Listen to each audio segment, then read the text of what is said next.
웃을 일이 없죠. 살다 보면 웃을 일보다 울 일이 더 찡그릴 일, 화날 일이 더 많습니다. 어, 우리 얼굴이 나이가 들면 주름이 드는 이유는 피부 탄력이 떨어져서도 있지만 인상 쓸 일이 많아서 그렇습니다. 그냥 이렇게 쳐다만 봐도 웃음 짓는 사람보다 그냥 자꾸 봐도 걱정이 되고 마음이 어두워지는 일들이 우리 마음에 많이 생기지요. 그래서 사람들이 막 기쁘고 즐겁고 막 이런 일은 잘 없어요. 그래서 옛날부터 이 우리의 인간들은 조그만한 기쁜 일이 있어도 그것을 크게 기쁘게 하기 위해서 잔치를 많이 벌렸어요. 잔치를 많이 벌렸어요. 그래서 100일만 돼도 100일을 잔치를 하고, 돌만 돼도 돌잔치를 하고, 그냥 뭐 모든 것들에 대해서 하나하나 의미를 부여해서 잔치를 하고, 잔치를 하면 그 없는 형편에 떡을 해서 같이 나눠 먹고, 즐거운 것들이 그렇게, 왜냐하면 그렇게 웃을 일, 행복할 일, 즐거울 일이 많이 없기 때문입니다. 그래서 뭐 자그마하게 집안에 그런 작은 행사가 있으면 잔치를 하고 사람들을 부르고 또 즐거워하는 것처럼, 근데 그 동네 아니면 그 마을에, 민족의 나라에 큰 좋은 일이 생기면 뭘 하는가 하면 축제를 벌입니다. 온 나라가 뭘 축제를 막 하죠. 지금 전 세계에서 가장 큰 축제가 지난주 토요일 날 베트남에서 일어났습니다. 베트남 축구 스즈키컵이 뭔지도 몰랐는데 대한민국의 사람들이 그 박항서 감독 때문에 베트남에, 저도 토요일 날 11시 반까지 그걸 봤어요. 설교 준비도 안 하고 계속 그거 보고, 목사가 제일 바쁜다는데 그걸 보니까 2002년 월드컵 때 생각이 나죠. 2002년 월드컵 생각이 나고 온 그 나라가 막 그냥 그 감격들 막 그냥 얼마나 그게 가슴이 뜨거운지 모르겠습니다. 불과 1년 반만 해도 베트남은 축구를 그렇게 잘하는 나라가 아니었거든요. 챔피언십, 자기 몇 나라 모여가지고 아시안 챔피언십 하는데 3전 3패 계속 져가지고 온 나라가 축구 다 망했다 싶어가지고, 그래도 또 뭐 이렇게 비싼 감독은 못 모셔오고, 그래도 한국에서 그냥 좀 이름 없는 감독 하나 모셔올 때만 해도 뭐 이렇게 아무런 희망이 없었었는데, 갑자기 이렇게 1년 반 만에 특히 동남아 월드컵이라고 하는 그 컵에 우승을 하고 온 국민들이 그렇게 즐거워할 줄은 누가 알았겠습니까? 밤새도록 못 자고, 그냥 원래 그날은 계획이 뭐였는가 하면 그 베트남 축구 대표 선수들을 다 태우고 밤에 그 시를 카프레이드를 하기로 계획을 다 잡았대요. 근데 그걸 막았대요. 누가 막았는가 하면 경찰들이 막았대요. 경찰들이. 지금 이 분위기로 오늘 카프레이드를 하면 진짜 수백 명 죽는다. 그래가지고 그만큼 사람들이, 그래서 공식적인 카프레이드가 없으니까 자기들끼리 띠를 두르고, 박항서 감독 마스크를 쓰고, 마스크 만들기 쉬워요. 머리만 이렇게 없으면 되니까. 온 나라가 밤새도록 폭죽을 터뜨리고 즐거워하고 경쟁을 누르고 그 감격하는 모습을 봤습니다. 그날 밤에 박항서 감독의 마음이 어떻겠을까요? 정말 이런 대반전이 어디 있을까요? 그 베트남 국민들이 1년 반만 해도 진짜 가난하고 참 힘든 개발도상국의 서러움들이 있었는데, 그나마 축구 하나로 자존심, 동남아시아의 그 라오스하고 태국 뭐 붙어 있는 그 국가들 사이에서 맨날 태국한테 쥐어 터지고, 축구마저 이제 소망이 없어서 진짜 재미가 없다 뭐 이랬었는데, 1년 반 만에 이렇게 동남아에서 모든 것을 할 줄을 누가 알았겠어요? 대반전이죠. 근데 정말 대반전은 뭐였는가 하면, 베트남 축구팀 그 자체보다 더 극적인 대반전은 박항서라고 하는 한 사람의 인생이었어요. 박항서가 이렇게 명장인 줄을, 좋은 감독인 줄을 우리가 알았더라면 누가 지금 벤투 감독을 모셔오고 했겠어요? 우리 했겠죠. 근데 온 나라가, 특별히 이 언론들이 얼마나 지금 막 지도자 한 명이 바뀌고 막 나라가 바뀌고 대표팀이 바뀌었다 하지만 제가 다 기억하거든요. 1년 반 전에 박항서 감독이 베트남 팀에 국가대표로 발탁돼서 갈 때 기사 한 줄이 없었어요. 네. 아니, 기사가 있긴 있었는데 2줄씩. 박항서 베트남 취임 뭐 이렇게. 왜냐하면 2002년을 정점으로 박항서 감독은 지도자로서 서서히 그냥 내리막길이었거든요. 월드컵 끝나고 처음으로 이제 국내 K리그 프로 감독이 됐어요. 경남FC에 감독으로 갔다가 계속 졌어요. 그래서 전남FC로 갔어요. 그것도 계속 졌어요. 그러니까 저쪽에 상주에, 제 고향 상주에 상무라고 하는 군인들 팀이 하나 있거든요. 그까지 갔는데 또 졌어요. 그래서 프로 1부 리그에서 이제는 갈 데가 없어가지고 2부 리그라 그래서, 보통 1부 리그는 이제 도단인데 2부 리그는 이제, 2부 리그가 쉽게 얘기하면 뭔가 하면 옛날 우리 저희 국민학교 때 공부 못하면 나머지 공부하고 뭐 이랬던 사람들, 그것처럼 창원시청팀에 갔다가 거기서 또 계속 져서 이제는 감독하기가 국내에서 어려운 상황이었어요. 그러다 어떻게 베트남에 발탁이 됐죠. 원래는 이게 반대로 돼야 돼요. 창원시청 그렇게 그 실업팀 2부 리그 갔다가 1부 리그 감독했다가 점점 좋은 감독했다가 국가대표팀으로 올라가야 그게 원래 코스인데, 국가대표 감독 코치했다가 점점 내려와가지고 이제 국내에 아무것도 써주는 데가 없어가지고 1년 반에 쓸쓸하게 베트남에 출국했을 때 그 기억이 불과 15년 전이 아니고 1년 반 전이란 말이에요. 1년 반. 지난 토요일 밤에 이 박항서 감독의 감회가 어떻겠어요? 야, 이 뜨거운 열기로 자기를 그렇게 사람들이 열광하고 조국에 있는, 대한민국에 있는 국민들조차도 그렇게 박항서를 연호할 줄은 누가 알았겠어요? 아무도 몰랐죠. 이런 대반전은 아무도 몰랐을 것입니다. 그러면서 지나온 시간들을 쭉 1년 반의 시간들을 회상을 했을 것 같아요. 역사는 되게 비슷하게 반복이 되는 것 같습니다. 그 지난주 토요일 날 베트남의 그 뜨거운 열기처럼 2500년 전에 지구 반대편에 팔레스타인 지역에 그 예루살렘 성벽 위에서 규모나 인원은 훨씬 작지만 그 뜨거운 열기나 기쁨과 감격은 훨씬 더 배가 되는 그런 프레이드가 있었어요.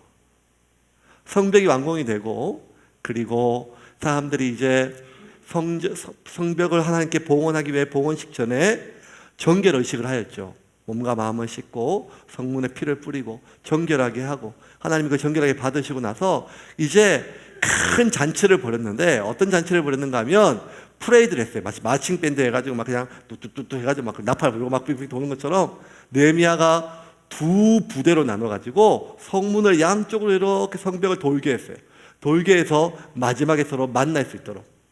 장면을 보겠습니다. 오늘 우리 31절 32절 같이 읽겠습니다. 시작. 나는 유다의 지도자들을 성벽 꼭대기로 올라가게 했습니다. 그리고 그 두 팀의 합창단을 세워 감사의 노래를 부르게 했습니다. 한 합창단은 성벽 오른쪽 꼭대기 곧 거름문 쪽으로 걸어갔습니다. 그 뒤로 호세아를 비롯해서 유다의 지도자들을 절반이 걸어갔습니다. 지금 그 장면을 떠올리시면 돼요. 베트남에서 막 사람들이 막 그냥 프레이드를 하듯이 이제는 그 예루살렘 성벽 위에 이 백성들이 다 나와가지고 2부대로 나눠서 마치 마칭 밴드가 앞장서는 것처럼 사람들이 이 다윗의 악기를 들어가지고 하나님의 찬양을 높이고 즐거워하면서 그 감격 속에서 나라 잃은 서름들, 변방한테 축구에 진 게 아니라 전쟁에 져서 능욕당했던 모든 서름들, 그 모든 거 이제 다시 한번 회복되었다는 감격 속에서 성벽 위에서 막 양쪽에 프레이드를 하였습니다. 계속 좀 읽어볼까요? 36절부터 40절입니다. 같이 읽겠습니다. 시작. 스가랴의 동료들 곧 스마야와 아사렐과 밀랄레와 길랄레와 마에와 느다넬과 유다와 하나니가 그 뒤를 따랐습니다. 그들은 하나님의 사람 다윗의 악기를 연주하는 사람들입니다. 학자 에스라가 그들 앞에서 걸었습니다. 그들은 샘문에서부터 비탈진 성벽 계단을 타고 다윗의 성 쪽으로 곧장 올라갔습니다. 그들은 다윗의 집을 지나 동쪽의 물문까지 갔습니다. 다른 합창단은 왼쪽으로 돌아갔습니다. 나는 백성 절반과 더불어 성벽 위로 그를 따랐습니다. 우리는 가마 망대에서부터 넓은 성벽까지 갔습니다. 우리는 에브라임 문을 지나 옛 문을 거쳐 물고기 문으로 갔습니다. 그리고 하나늘 망대와 함메아 방대를 지나 양문까지 갔다가 경비대 문에서 멈추었습니다. 다른 합창단은 왼쪽으로 돌아갔습니다. 나는 백성 절반과 더불어 성벽 위로 그들 뒤를 따랐습니다. 우리는 가마 망대에서부터 넓은 성벽까지 갔습니다. 자, 여러분, 이걸 읽으니까 어때요? 막 가슴이 뛰고 막 뜨겁고 감사하고 감격이 와요? 아니죠. 아무 느낌이 안 나죠. 왜냐하면 남의 일이니까요. 그 감격, 기쁨, 즐거움 이런 거 하나도 안 와닿아요. 저 누구야? 뭐 이러면 왜 이렇게 많이 썼지? 그냥 두 줄로 두 팀은 안 하는데 한 바퀴 삥 돌았더라 하면 끝나는 얘긴데 뭘 저렇게 이름을 하나하나 다 어느 문 어느 지역 다 지나가가지고 저게 무슨 의미가 있다고 이 성경 중요한 내용 중에 이렇게 길게 공감도 안 되고 이해도 안 되게 써놨을까? 근데 여러분, 이건요, 그 당시 그 시기를 살았던 이스라엘 백성들은요, 이거를 읽을 때 감격이에요. 만약 제가 이제 이 6천 공사를 다 끝내고 한 달 반 동안 집에 가서 자지도 못하고 벽돌 하나하나 붙이고 창문 붙이고 바닥 깔고 막 목질하고 나무 패고 그래서 교회를 다 공사를 끝내고 감격스러워가지고 처음 입당하던 날 그때 첫 주에 44명이 예배를 드렸거든요. 여기. 그러면 막 제가 자세하게 이제 일지를 만약에 적었다면 그때 우리는 저 엘리베이터 문을 열는 순간부터 처음에 나와 있는 폴딩 도어를 보고 울었더라. 저 현관 유리문을 열고 바닥에 유리알처럼 있는 이 에폭시 바닥에 아까워 신발을 벗고 맨발로 갔다더라. 뭐 이런 거 하나하나 하면서 하면 이 모든 지었던 과정들을 다 알고 그때 누군가가 뭐 이름을 부르면 우리 다 아는 사람이고 그 한 명 한 명 서름과 고생과 이 모든 것들을 같이 겪었던 사람이라면 이것들의 이 기록을 읽을 때 10년이 지나도 20년이 지나도 그걸 읽으면 눈물이 막 나요. 그때 그랬지.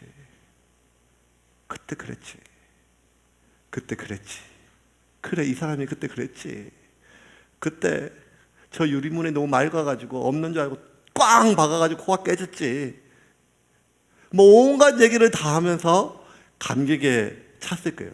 그 당시에 지금 느헤미야는요, 알잖아요. 우리가 강제로 그 땅에 이역만리 쫓겨갔다가 그곳에서 한 세대 두 세대가 지나고 70년 만에 전혀 그 땅에서 나고 자라서 이 히브리 말도 잘 못하고 페르시아의 사람이 다 되어 있는 사람들이 오직 고국을 하나 재건하겠다고 예루살렘을 재건하겠다고 그냥 혀를 단신으로 와서 주변의 산발락과 도비아와 암몬 족속과 모압 족속이 끊임없이 위협하고 죽인다 하고 저 사마리아에 있는 수많은 사람들이 그렇게 방해를 해도 끝까지 그렇게 하루 종일 일만 해도 지치는데 한 손에는 망치를 잡고 또 한 손에는 적들이 쳐들어올까 봐 창을 잡고 잘 때도 발을 뻗고 자지 못하고 갑옷을 입고 자면서 그렇게 하나하나 벽돌 하나하나 나무 하나하나 문짝 하나를 했어요. 이 사람들이 지나가는 무슨 문은요 그렇게 고생하면서 자기가 만든 문이에요. 그거 하다 사람들이 얼마나 많이 죽었겠어요. 자기 아비가 죽고 자기 아들이 팔이 잘리고 이 수많은 사연들이 묻어있는 것들을요 감격 속에서 하나하나 지나갔었어요. 그러니까 이들은 그냥 아스팔트 위에 국경이라고 학교 교장 선생님이 그냥 마칭밴드 보내가지고 아무 의미 없이 이렇게 흔드는 게 아니라 그 감격과 감사 속에서 그것들을 하나하나 지났어요. 그러면서 그날 이 느헤미야의 생각에 뭐가 떠올랐는가 하면 불과 1년 전 자기가 페르시아 황궁에서 중요한 업무를 보다가 동생 하나니아가 와서 예루살렘 성벽이 어떻게 회파되었고 성문이 어떻게 불탔고 그 무너진 성벽 때문에 적들이 어떻게 쳐들어와서 그 민족들을, 동족들을 능욕하고 찢고 잡아가고 죽임당하고, 그 소식은 너무 참혹했고, 그럼에도 불구하고 내가 이 이역말리 이 황궁에 앉아서 비록 높은 지위를 가지고 있지만 그 내 동족을 위해서 아무것도 할 수 없는 나의 삶이 너무 참 비루하고 참 서글퍼서 견딜 수 없는 마음에 옷을 찢고 가슴을 찢고 하나님 앞에 금식하면서 하나님 용서하여 주옵소서. 나와 내 아비의 죄악으로 이 민족이 이렇게 참혹하게 되었습니다. 목숨 걸고 황제에게 얼굴빛 하나 탁 바뀌면 안 되고 늘 왕에게 기쁨을 줘야 될 느헤미야가 목숨을 걸고 수심이 가득한 얼굴로 직언을 하고 부탁을 해서 저를 제 조국 예루살렘으로 이스라엘로 보내달라고 하는 그 허락을 받고 그렇게 들어와서 고생 끝에 와서 직접 그날 밤에 예루살렘에 남아있는 그 유대인들의 고관 대작들이 파티를 하고 접대를 하려고 했을 때 다 물리치고 그 몸종 하나 그늘이지 않고 밤중에 홀로 그 예루살렘 성벽들을 직접 걸어 다니면서 어디가 어떻게 무너졌는지, 어디가 불탔는지, 어디가 깨어졌는지를 돌아다녔을 때 그날 밤에 자기가 직접 눈으로 봤을 때는, 동생 하나냐를 통해서 전해드렸을 때는 정말 참혹하였지만 직접 눈으로 보니까 더 기가 막히고 발걸음이 떨어지지 않고 이거를 어떻게 해야 될지, 어떻게 다시 회복해야 될지 그 난감함과 그 절망과 무력감이 그를 얼마나 사로잡았습니까?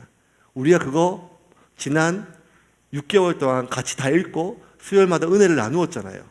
물론 여러분은 기억이 안 나시겠죠? 저는 설교한 기억이 있습니다. 그날 밤이 생각이 안 날까요? 저는 설교를 준비했던 그 기억이 나요. 하나하나 설교 원고를 쓰면서 그 느헤미야의 그 마음이 감정이입이 돼서 그날 밤 한 민족을 바라보는, 이 한 나라를 바라보는 이 지도자의 마음이 어땠을까? 그런데 그 모든 공사가 끝난 뒤에 모든 국민들이 나와서, 백성들이 나와서 프레이드를 하고 즐거움과 잔치와 그 모든 행진을 했을 때, 그 장면을 봤을 때 그 느헤미야의 마음이 어땠을까요? 야, 살다 보니까 이런 날도 오네.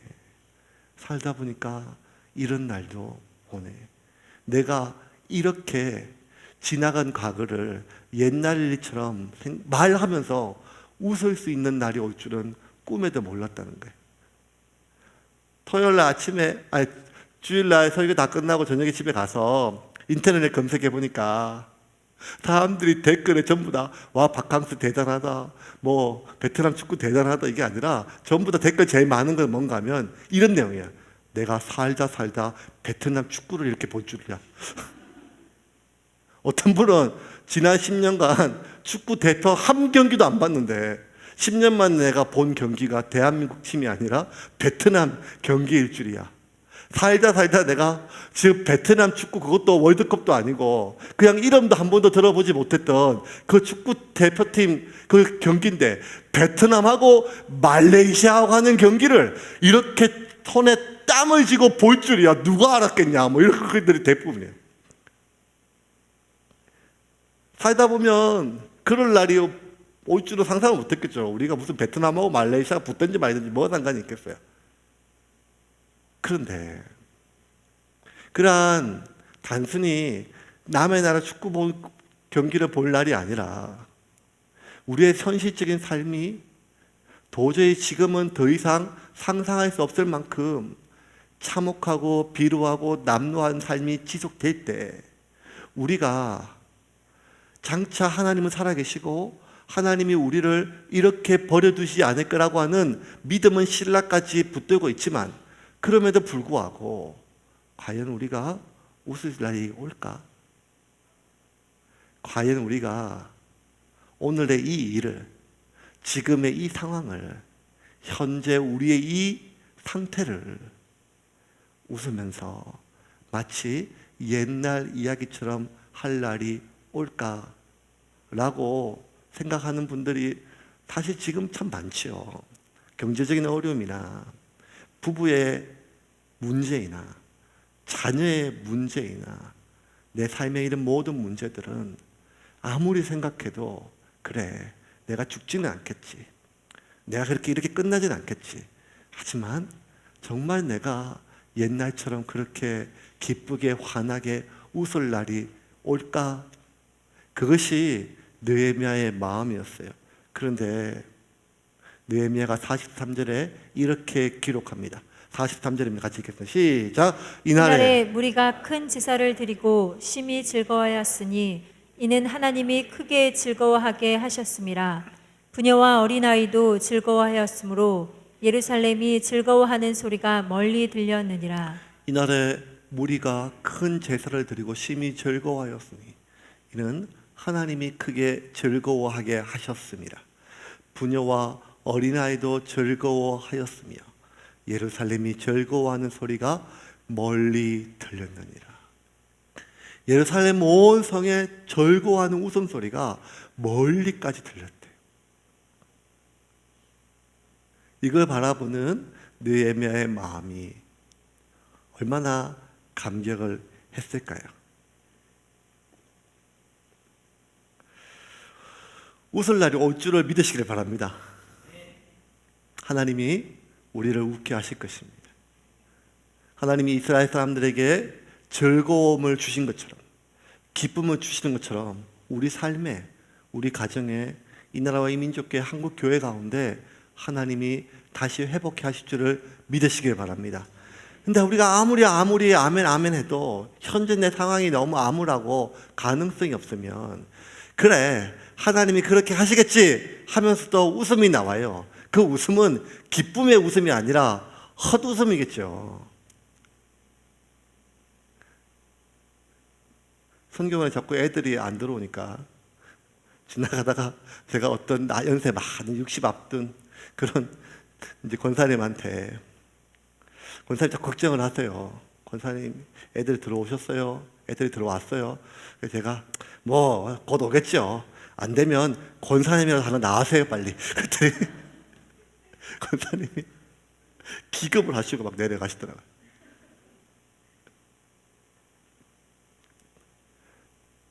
백세에 아이를 낳는다는 말이 그게 소망일 수가 없고 그게 제정신에 받아들이기가 참 어렵죠. 우리 사는 것처럼 이 사라의 나이가 100세가 가까이 오고 경수가 끊어졌을 때 천사가 와서 내년 이맘때에 아들이 생긴다는 그 말을 듣고 사라가 너무 좋아서 웃었어요.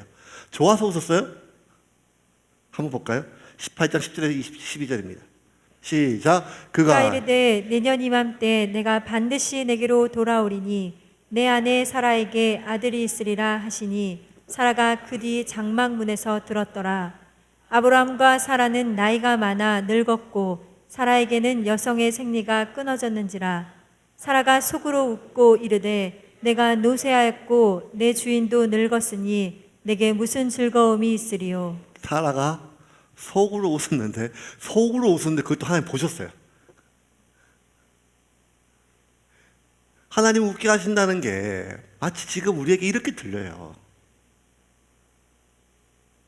이미 경수가 끊어지고 여자로서 아이를 생식하는 능력은 다 끊어진 것처럼 내 경제적 상황은 이제 더 이상 기능이 다 회복이 어려워요. 내 가정의 상황은, 내 자녀의 상황은, 현재 내 삶은 이제는 그냥 다 끝이 났어요.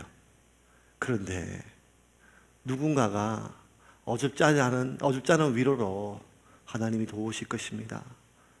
제가 지금 기도하고 있습니다. 힘을 내세요.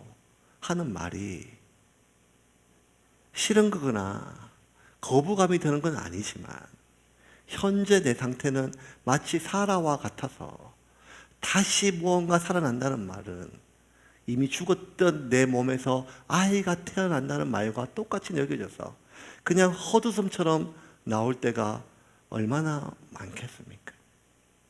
그러니 하나님이 도우실 것입니다. 하나님이 인도하실 것입니다. 라고 하는 이 말은 우리에게 그렇게 달갑거나 가슴 깊이 다가오기 어려운 것은 현재 내 상황의 절망감이 너무 깊기 때문입니다. 저는 이스라엘의 역사나 그리고 또 특별히 이 바벨론 포로 시기와 귀환의 이 모든 역사들을 보면 세계 어떤 민족보다 한 민족과 굉장히 많이 닮아 있어요. 1863년에 구한말 마지막 끝자락에서 정치 경제가 다 무너지고 외교가 무너졌으니 민초들의 삶은 얼마나 무너졌겠어요. 그럴수록 이 지방에 있는 관리들의 탐관오리들이 어떻게든지 더 빨아먹으려고 사람들을, 민초들을 족치고 그 고륙을, 그 모든 것들 빨아먹으니까 더 이상 살 수가 없어서 저 함경도에 있는 농부 13가구가 동네 사람들이 차라리 이렇게 살 바에는 건너서 저 중국 땅에 가서 살자, 살 수가 없다 싶어서 연해주 땅 압록강을 건너서 갔어요. 블라디보스톡 근처에 운막을 짓고 살기 시작했어요. 그땐 주인이 없었으니까요. 그런데 참 한민족 강하니까 살아남았어요. 몇 해를 건너고 먹을 게 생기고 어떻게 살아남으니까 점점 그 연해주에 사람들이 이주를 많이 하였어요. 그러다가 1905년에 을사늑약이 맺어지자 더 이상 이 땅에 아무런 소망이 없고 많은 민족의 선각자들이 그 만주로, 연해주로 떠났어요. 그리고 한인촌이 생기기 시작하였어요. 블라디보스토크 근처에 이 개척리라고 하는 자기 마을을 만들어가 사람들이 모이기 시작하였어요. 그렇게 점점 1000명, 2000명, 3000명 늘어가자 조금씩 영향이 커졌는데 콜레라가 발생해가지고 상당수 사람들이 죽었어요.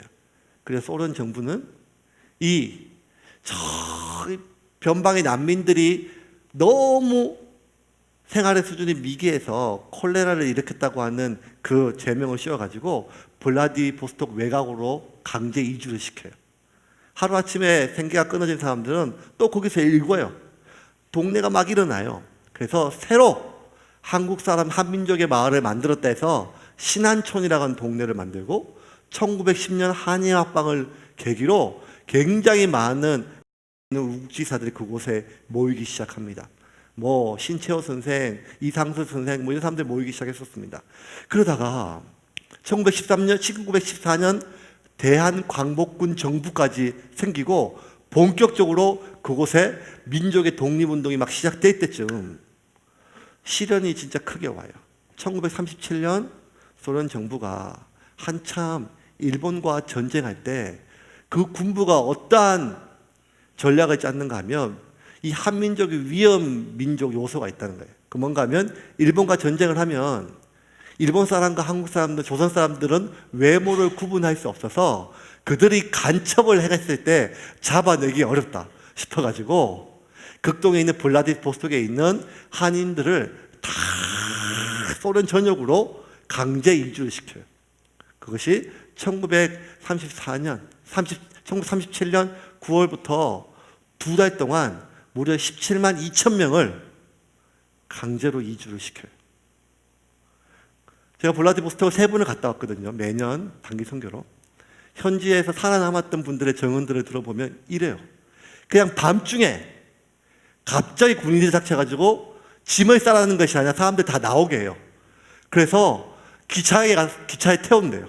사람들 어디 가는지도 모르고 그냥 기차를 타고 8일씩, 20일씩, 30일씩 가다가 그냥 어느 기차에게 1000명씩, 500명씩, 300명씩 무려 2달 동안 17만 2천 명을 그런 식으로 싹 청소를 해버렸어요. 그러니까 사람들은 그냥 짐을 싼 것도 아니고 옷을 싼 것도 아니고 아무것도 없이 자다가 갑자기 쫓겨나가지고 블라디보스톡에서 기차를 타고 시베리아 횡단 열차를 타고 그렇게 중간에 우즈베키스탄에, 타지키스탄에, 우스리스크에 중간에 툭툭툭 내려졌는데 아무것도 생존 준비를 안 해간 사람들이 그냥 그 황량한 기차에 내려가지고 어떤 일이 벌어졌는가 하면 그 10월달, 11월달, 12월달 추운 겨울날 아무것도 없으니까 점점 날은 춥고 그래서 동네에 있는 할아버지 할머니들이 그 어린 것들 살린다고 가져간 게 숟가락밖에 없어가지고 숟가락으로 땅을 파고 땅을 파고 그 추운 그 시베리아의 겨울날 숟가락으로 땅을 파고 제일 딱 가장자리에는 늙은 사람들이, 늙은이들이 앉고, 그 안에 젊은 사람들이, 아비들이 앉고, 그 안에 어미들이 앉고, 그리고 그 안에 아기들을 앉히고, 그렇게 하룻밤을 지내고 나면 바깥에 있는 노인들 중에 몇 분은 돌아가시고, 또 그 다음 날이 되면 또 숟가락으로 땅을 더 깊이 파가지고, 그래가지고 그분들 정언에 이렇게 적혔어요. 이제는 뭐 그때 살아남은 사람들이 이제 70, 80대니까 그때 노인들이 이렇게 정언했대요. 내가 저놈들을 살리기 위해서 내 남편이, 내 영감이 그렇게 죽었다고. 그렇게 강제 이주된 첫 해만 해서 무려 7,000명이 죽고, 그 다음에 48,000명, 17만 2천 명 중에 이 12,000명이 그렇게 추위에 그리고 굶주림에 죽었어요. 그래서 한민족이 다 끝날 줄 알았어요. 근데 놀라운 일은 뭔가 하면 숟가락 하나만 들고 그렇게 우즈벡으로, 타지키스탄으로, 키르기스탄으로 다 그냥 내려졌던 사람들이요, 또 살아남았어요. 농사를 또 지었어요. 적응해서 그 민족들, 그 나라의 그 누구보다 강인하게 살아남고 농사를 잘 지어서 소련 정부 전체, 소련 연방 전체적으로 까레이스키, 이 고려인들이 농업 영웅이 제일 많대요. 그리고 가는 데마다 농업 생산량을 높여가지고 그 나라가 농업적으로 먹고 살 수 있게 만드는데 지대한 영향을 미친 것이 고려인들 꼬레하더라고요. 그 모든 역사가 지금 블라디보스톡에 그렇게 있었고, 그때 살아남았지만 또 어려움을 겪었던 사람들이 1975년이 지난 어느 날 광주 한쪽 지역에 이 고려인들의 마을을 만들고 귀환해서 지금 살고 있어요. 대한민국 국민들은 모르지만. 우리 한민족의 역사가 지금까지 이런 식으로 진행을 해왔습니다. 이제 말씀을 좀 정리하겠습니다. 우리 마지막 절 한 절 더 읽겠습니다. 43절입니다. 43절 말씀 같이 읽겠습니다. 같이 한 목소리 읽겠습니다. 시작. 이날에 무리가 큰 제사를 드리고 심히 즐거워하였으니 이는 하나님이 크게 즐거워하게 하셨음이라. 부녀와 어린아이도 즐거워하였으므로 예루살렘이 즐거워하는 소리가 멀리 들렸느니라. 이날에 무리가 큰 제사를 드리고 심히 즐거워하였으니 이는 하나님이 크게 즐거워하게 하셨습니다. 부녀와 어린아이도 즐거워하였으므로 예루살렘이 즐거워하는 소리가 멀리 들렸느니라. 이날은 하나님이 모든 사람들을 즐거워하게 했어요. 근데 하나님은 아셨어요. 뭐냐면 이렇게 감사와 감격으로 세워진 이 성벽도 500년이 지나지 않아서 곧 다 무너지고 돌 위에 돌 하나 남지 않고 이 백성들의 후손들의 타락으로 말미암아 결국 이스라엘은 이제 2000년 동안 전 세계 곳곳을 흩어져서 불과 30년 만에 700만 명, 600만 명이 도륙당하고 가스실에서 그렇게 새끼와 자식을 안고 어미가 죽는 일이 벌어질 것을 하나님은 다 아셨어요. 이 성벽 역시 무너질 거라는 거. 하루가 1000년 같고 1000년이 하루 같은 하나님의 시각으로 봤을 때 그것은 먼 훗날의 길이 아니라 내일의 일이었고 오늘의 일이었고 그리고 장차 있을 일이었어요. 그럼에도 불구하고 하나님이 이들에게 기쁨을 주었어요. 야, 좋아할 일이 아니다 이것들아. 너희들은 곧 얼마 지나지 않으면 또 너희들의 죄성이 어디 가겠냐. 다 흩어지고 다 무너지고 이제는 포로로 귀환조차 하지 않고 수천 년 동안 그렇게 죽임과 능욕을 당할 것이다 라고 얘기하지 않으시고 그냥 오늘은 기뻐하라고 하나님이 그들을 복을 주시고 즐거움을 주시고 그리고 히브리 원어 성경을 보면 하나님도 크게 기뻐하였습니다. 왜냐하면 이날은 여호와의 성일이었기 때문입니다. 이날은 하나님께 예배가 드려지는 날이었기 때문입니다. 이날은 하나님께 온전히 제사가 드려지는 날이었기 때문입니다. 여러분, 우리가 웃을 날이 또 생긴다면 그 다음날 우리는 또 울을 날이 생길지도 모릅니다. 우리가 무언가 좀 더 회복이 된다면 또 그 날이 다 가기 전에 우리에겐 또 슬프고 나쁜 소식이 들릴지도 모릅니다. 큰 병에 걸렸던 사람은 병이 나을 수도 있고, 병이 다 나은 사람은 다시 깊어질 수도 있을 것입니다. 부흥하는 교회는 다시 약해질 수도 있고, 이제 시작하는 교회는 다시 부흥할 수도 있을 것입니다. 우리의 인간의 역사는 그렇게 반복될 것입니다. 그런데도 불구하고 하나님이 우리에게 웃게 하실 것입니다. 왜냐하면 오늘은 여호와의 성일이니, 오늘은 예배하는 날이니, 오늘은 나와 함께 제사하는 날이니 나로 인하여 기뻐하라는 것입니다. 우리의 상황은 회복되지 않았더라도, 아니 회복될 것이라도 할지라도, 회복됐던 상황이 또 나빠진다 할지라도 우리는 나의 상황의 일희일비가 아니라, 나의 상태 일희일비가 아니라 하나님 때문에, 하나님이 주시는 기쁨 때문에, 상황이 주는 기쁨이 아니고 상태가 주는 기쁨이 아니라 오늘 그 어디에도 성벽이 회복되어서 기쁨이 되었다고 하지 않습니다. 오늘 본문 어디에도 다시는 변방의 민족들이 쳐들어오지 않기 때문이 아니라 하였습니다. 오늘 본문 어디에도 그들이 앞으로 먹고 살 수 있는 양식을 쌓아놓기 때문이라고 하지 않았습니다. 오직 하나 때문에 기뻐했는데 그 무엇인가 하면 여호와께서 그들을 기뻐하게 하셨습니다.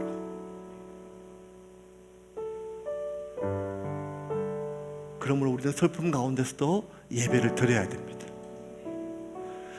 그래서 우리는 도저히 예배를 드릴 수 없는 정서적 상태라 할지라도 예배를 드려야 합니다. 하나님께 찬양을 해야 됩니다. 내 마음이 무너지고 내 사는 꼬라지가 이렇게 비루하고 남루하는데 여기 앉아서 예배장에서 박수 치는 것이 무슨 의미가 있고 참으로 이중적으로 보인다 할지라도, 그럼에도 불구하고 오늘 이 시간 함께 모여 찬양하고 예배하고 하나님의 이름을 높이는 이유는 나의 상태 때문이 아니라, 내가 다시는 그러한 상태로 떨어지지 않을 자신감 때문이 아니라, 나는 여전히 지금보다 더 비참한 상태로 빠질 수 있는 그런 존재지만 오늘은 내가 하나님께 예배하기 때문에, 지금 이 순간은 내가 하나님께 찬양하기 때문에 그 하나님이 주시는 기쁨으로 우리가 영혼으로 웃고 마음으로 웃고 온몸으로 웃을 수 있기를 주님의 이름으로 축원합니다. 포기하지 맙시다. 포기하지 말고 하나님 살아계십니다. 하나님은 포기하지 않는 한, 하나님이 포기하지 않으면 여기까지라고 하지 말고 그 무엇이라 할지라도 하나님 우리를 웃게 하실 것을 기억하고, 오늘도 우리가 마음을 다해 기도하며 찬양하며 예배하며 주님 앞에 나아가기를 주님의 이름으로 축원합니다.